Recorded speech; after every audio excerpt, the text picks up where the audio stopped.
कहो खुदा से मेरी मुश्किलें बड़ी हैं, ये मुश्किलों से कह दो मेरा खुदा बड़ा है, मेरा खुदा बड़ा है, मेरा खुदा बड़ा है।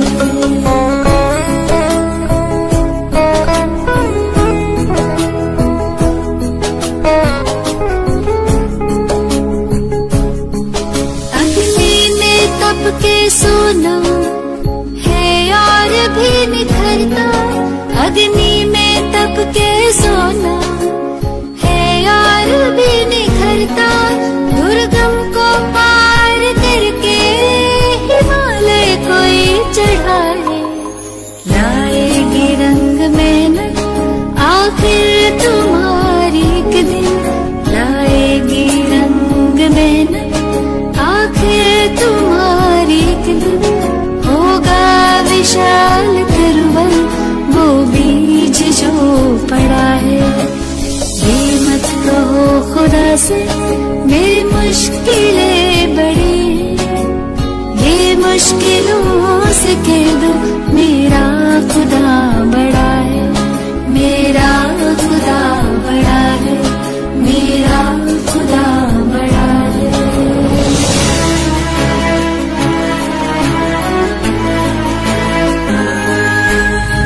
सर्व शक्तियों से जब साथ है हमारे, वो सर्व शक्तियों से जब साथ है हमारे, हर काम उसके रहते हर रोज हुआ पड़ा है, कभी हारना ना हिम्मत का कदम बढ़ाओ, कभी हारना ना हिम्मत का कदम बढ़ाओ, हजारों कदम बढ़ाने वो सामने खड़ा है।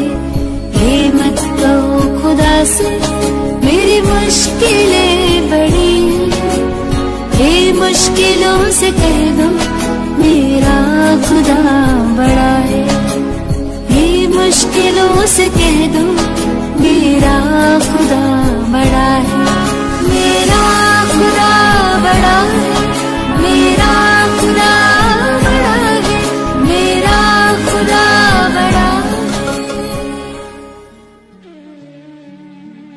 बंदी छोड़ सतगुरु रामपाल जी महाराज जी की जय हो। परमेश्वर की सभी प्यारी आत्माओं को दास का सत्साहिब। पुण्यात्माओं, पूर्ण परमेश्वर कबीर साहिब जी ने एक बार पुनः कलयुग की इस बिचली पीढ़ी में सतगुरु रूप धारण करके हमें जिस अनमोल सत भक्ति और तत्व ज्ञान से परिचित करवाया है, निसंदेह इस घोर कलयुग में हम सब पर उनकी तरफ से यह असीम अनुकंपा का प्रतीक है, और इस अनुकंपा के लिए हम उस समर्थ परमात्मा का जितना गुणगान करें उतना ही कम होगा। सतगुरु आशीर्वाद से आज हम रक्षा मंत्र के सरलार्थ को समझने की कोशिश करते हैं।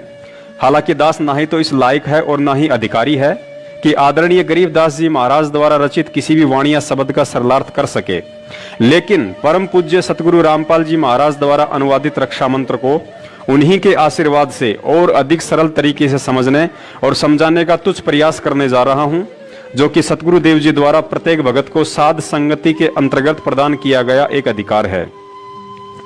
पुण्यात्माओं, असुर निकंदन रमैणी के अंत में 8 पंक्तियों का एक रक्षा मंत्र लिखा हुआ है, जिसमें लिखा है, सतगुरु शरण शरण आई, शरण गए कछु बहने व्यापे, काल जाल भय मिट जाई, रोग शोक जल शिखर न व्यापे, सम्मुख ना ठहराई, जय रगनी तन निकट न आवे, दूरी जात रे गाई, वीर बताल बान न लागे, जम के कोट ढाई, 98 पूर्ण मुठ न लागे, उल्ट तई दर खाई, कह कबीर हम पावे सुध शब्द मिल जाई, कह कबीर हम जम दल पे ला सतगुरु लाख दुहाई, बैर करे सोए दुख पावे, सुरत शब्द दुहाई, कहे कबीर हम जम दल पे ला सतगुरु लाख दुहाई।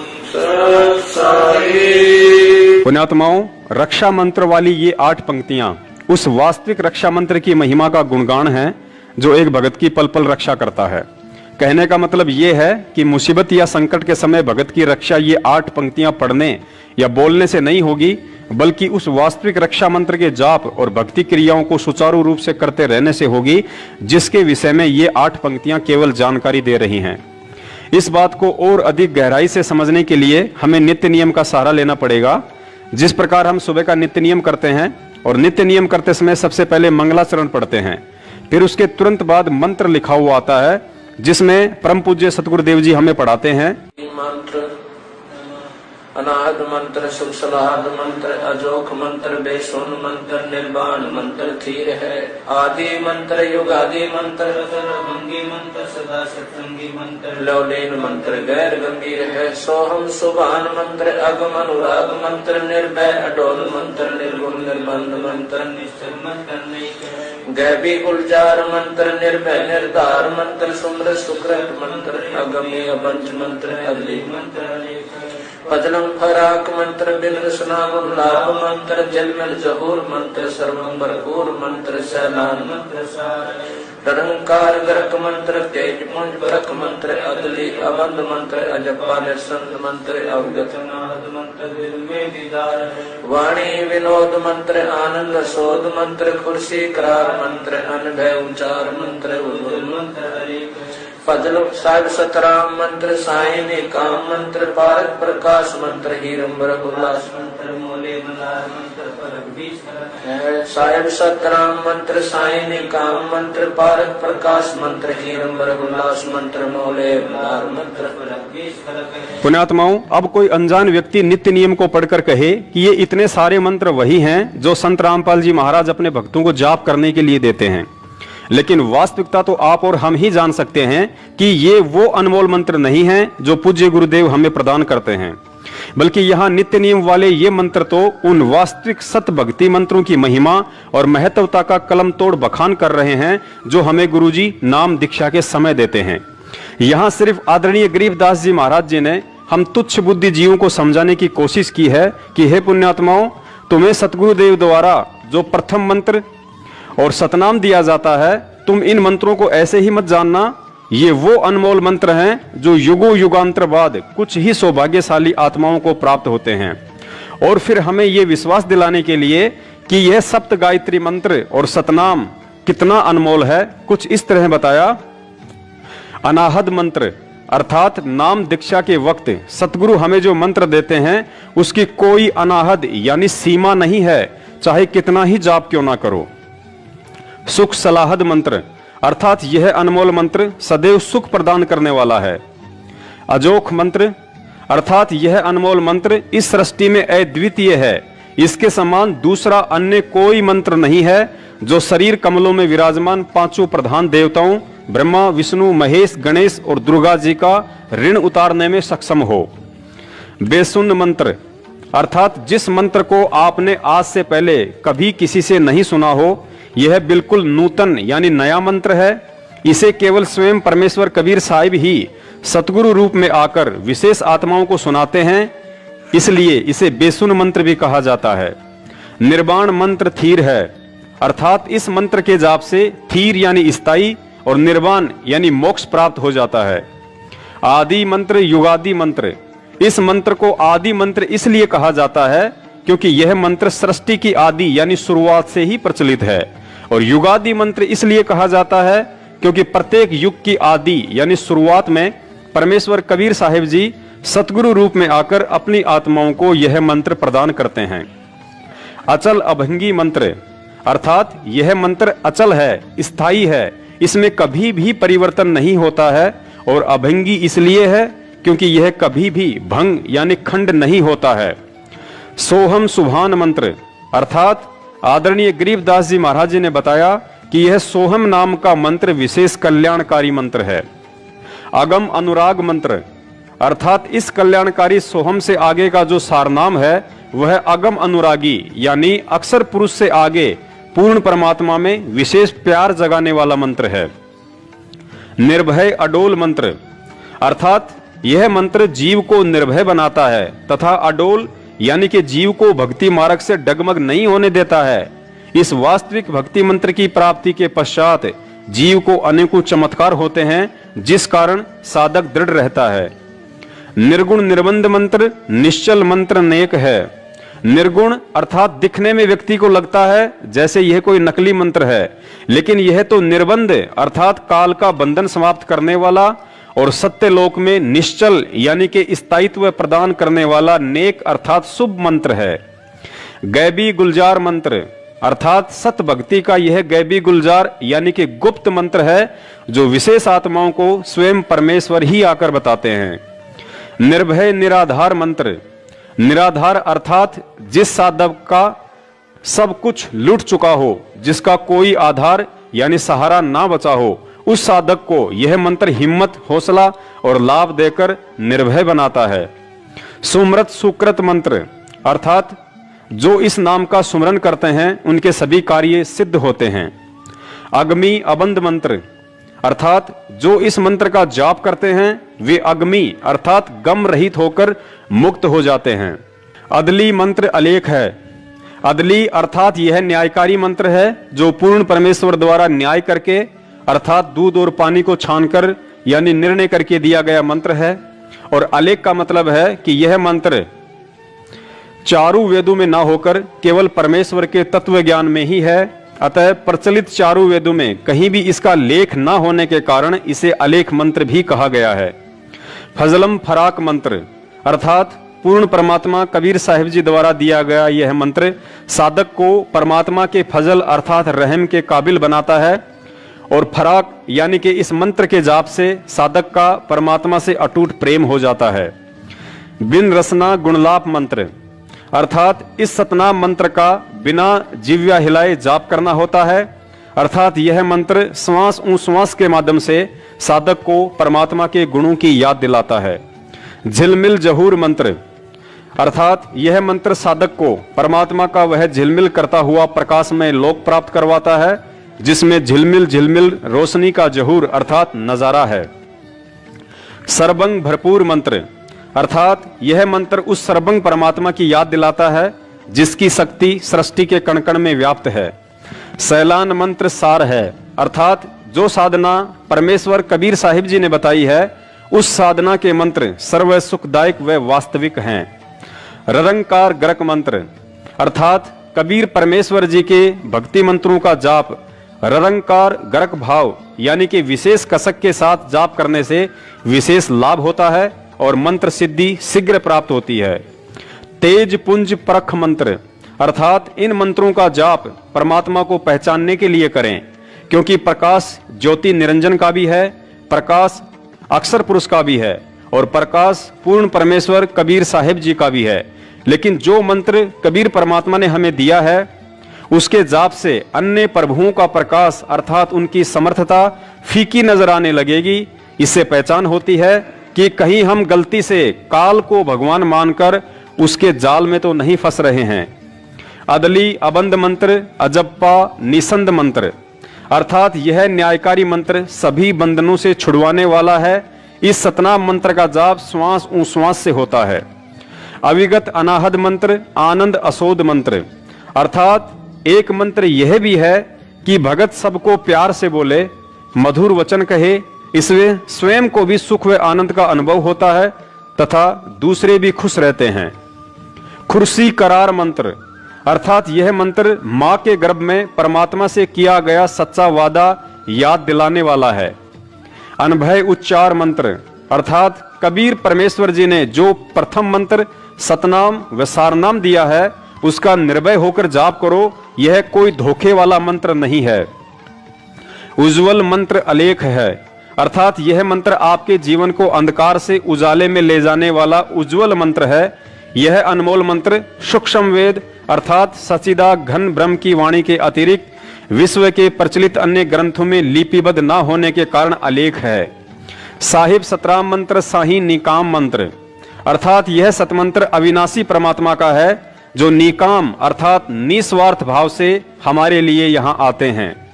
पारक प्रकाश मंत्र अर्थात पारखी संत ही परमात्मा के प्रकाश को पहचानते हैं। हीरंबर हुलास मंत्र अर्थात परमात्मा हीरे की तरह स्वयं प्रकाशित है। यह हुल्लास अर्थात बड़ी खुशी की बात है।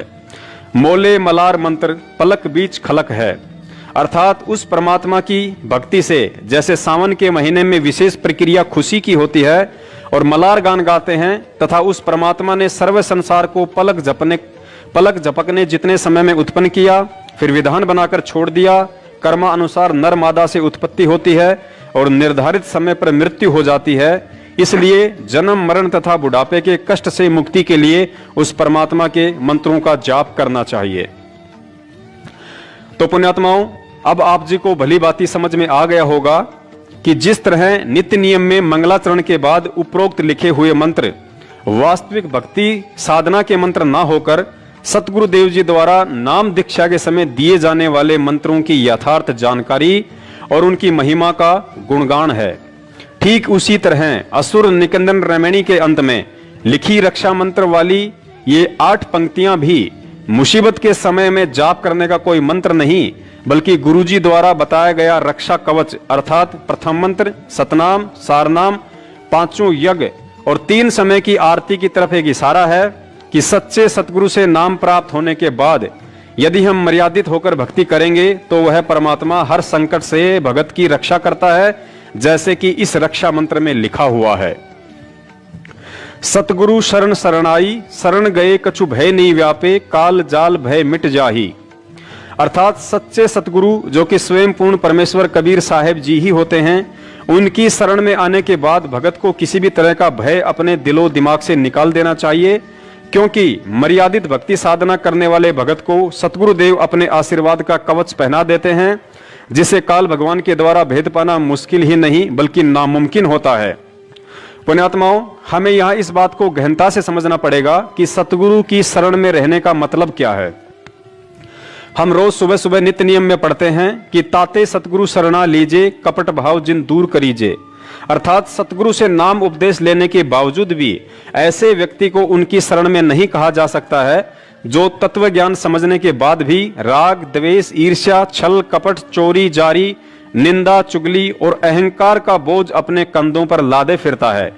ऐसे व्यक्ति के साथ यदि कोई दुर्घटना होती है तो अनजान लोग भले ही यह बात कहें कि यह व्यक्ति तो संत रामपाल जी महाराज जी की शरण में था, फिर भी संकट के समय इसकी रक्षा क्यों नहीं हुई। लेकिन इस बात का निर्णय तो तत्व ज्ञान और परमेश्वर की मर्यादा ही करेंगी कि वह व्यक्ति संत रामपाल जी महाराज का शिष्य होने के बावजूद भी उनकी शरण में था या नहीं। आगे लिखा है, रोग शोग छल छिद्र न व्यापे, सन्मुख न ठहराई। अर्थात सतगुरु की शरण प्राप्त भगत या भक्तमती को कोई भी ला इलाज रोग पीड़ा नहीं दे पाएगा। भगत को कोई भी ऐसा दुख नहीं आ सकता जो उसके भक्ति मार्ग में बाधा बन जाए।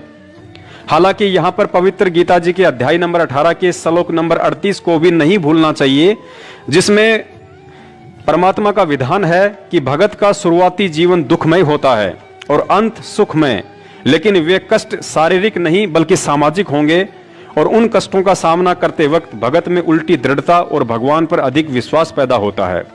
उदाहरण के लिए, जैसे आपके परिवार, रिश्तेदार और समाज द्वारा आपका बहिष्कार करना, क्योंकि तत्व ज्ञान युक्त शास्त्र अनुकूल भक्ति आपको सांसारिक और परंपरागत लोक वेद पर आधारित क्रियाओं और भक्ति से अलग करती है, जो उन लोगों को रास नहीं आएगा, तथा काल प्रेरणा से साधक का विरोध शुरू हो जाता है।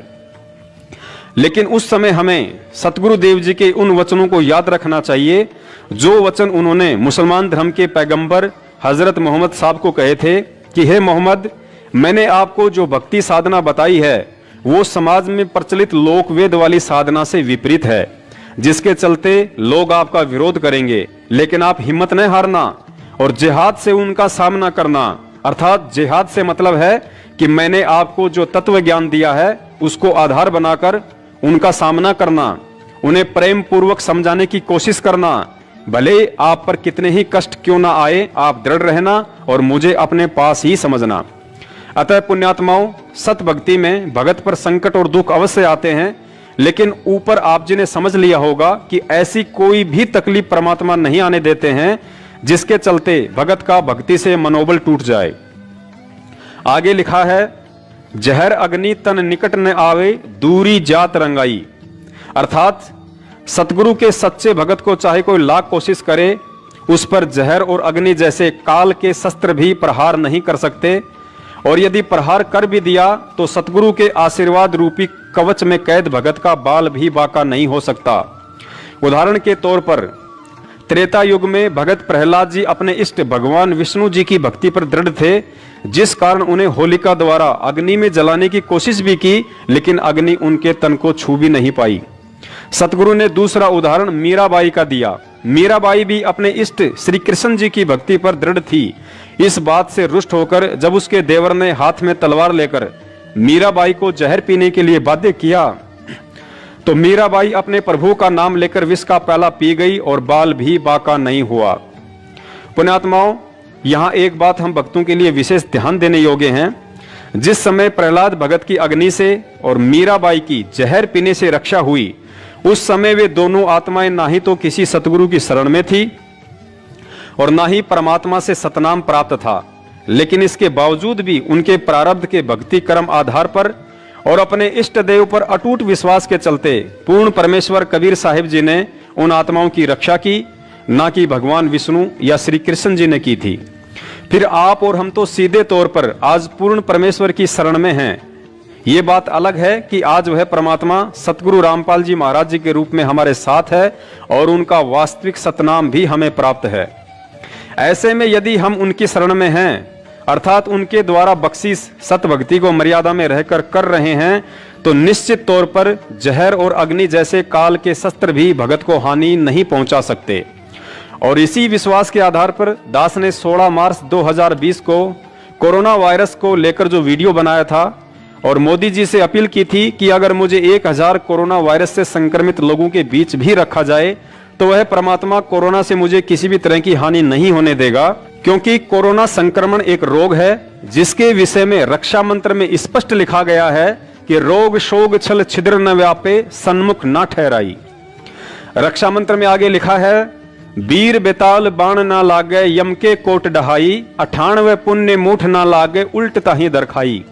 अर्थात गुरुजी ने बताया कि सत भक्ति करने वाले भक्तों के ऊपर वीर और बेताल नाम के इन दो काल एजेंट का भी किसी तरह का दाव नहीं लग सकता, जो कि सूक्ष्म रूप में काल प्रेरणा से भक्तिहीन प्राणियों को कष्ट देते हैं। इसके अलावा गुरुजी ने बताया कि 98 प्रकार के जंत्र मंत्र होते हैं जिनके द्वारा भक्तिहीन प्राणियों को दुखी किया जाता है। अगर मेरे भगत के ऊपर उन जंत्र मंत्रों का प्रयोग भी किया गया तो वह दाव उल्टा उसी व्यक्ति को दुखदाई होगा और भगत की रक्षा होगी। आगे लिखा है, बैर करे सो ही दुख पावे सुरती शब्द मिल जाही, कहें कबीर हम जमदम पेल्या सतगुरु लाख दुहाई। अंत में सतगुरुदेव जी ने बताया, यदि मेरे भगत से कोई राग द्वेष या ईर्ष्या भाव रखेगा तो वह स्वयं ही दुखी रहेगा और मेरे भगत की भक्ति बढ़ेगी। शब्द में सुरती अर्थात नाम मंत्र में भगत का और अधिक विश्वास बढ़ेगा। कबीर साहिब जी कहते हैं कि मेरे नाम के आगे यमदूतों के दल डर कर भाग खड़े होते हैं। इस बात को मैं सतगुरु की दुहाई देकर कहता हूं। और पुण्यात्माओं, इसके अलावा वैसे भी सतगुरुदेव जी ने हमें समझाया कि मुसीबत के समय आपने यदि प्रथम मंत्र मिला हुआ है तो उसका जाप, सतनाम मिला हुआ है तो सतनाम का, और सारनाम मिला हुआ है तो उसी का जाप करना है, ना कि अन्य कोई तरीका अपनाना है। अतः स्पष्ट है कि असुर निकंदन रमेणी वाला रक्षा मंत्र किसी मुसीबत के समय जाप करने का नहीं है और ना ही वास्तविक मंत्रों को छोड़कर उसे पढ़ने से भगत की रक्षा हो पाएगी। तो पुण्यात्माओं, परम पूज्य सतगुरु रामपाल जी महाराज जी के आशीर्वाद से आज हमने बहुत ही सरल तरीके से रक्षा मंत्र तथा नाम दीक्षा मंत्रों की महिमा और महत्वता के विषय में विशेष जानकारी हासिल की। किसी भी तरह की शाब्दिक या आर्थिक त्रुटि के लिए दास सतगुरुदेव जी से क्षमा प्रार्थी है। दास का अगला वीडियो आगामी 8 सितंबर 2020 को आने वाले सतगुरु प्रगट दिवस को लेकर होगा। पुण्यात्माओं, दास अपने सतगुरुदेव जी के अलावा इस सृष्टि में अन्य किसी भी शक्ति या व्यक्ति से नहीं डरता है, क्योंकि मेरे ऊपर उनके आशीर्वाद और तत्व ज्ञान की विशेष दया है। दया आप सब पर भी है, लेकिन भक्ति में सारा दारमदार विश्वास पर टिका होता है। इसलिए दास ना ही तो किसी सतलोक आश्रम मैनेजमेंट के उन व्यक्तियों से भय मानता है जो 5 साल से संगत से गुरुजी के आदेश की आड़ में उल्टे राजनीति जैसे कर्म करवा रहे हैं, और ना ही गुरुजी के भाई बंधु और रिश्तेदारों से। जिन्होंने पिछले 5 साल से मुझ दास को जान से मरवाने के लिए 3 बार हथियारों के साथ कातिलाना हमला भी करवाया।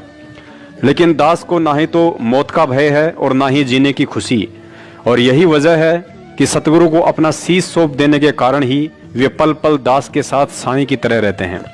आप इन वीडियो को देखें या ना देखें, इन्हें आगे शेयर करें या ना करें, लेकिन दास तत्व ज्ञान आधार से अपना शिष्य धर्म निभाता आ रहा है और निभाता रहेगा। सत साहिब बंदी छोड़ सतगुरु रामपाल जी महाराज की जय हो।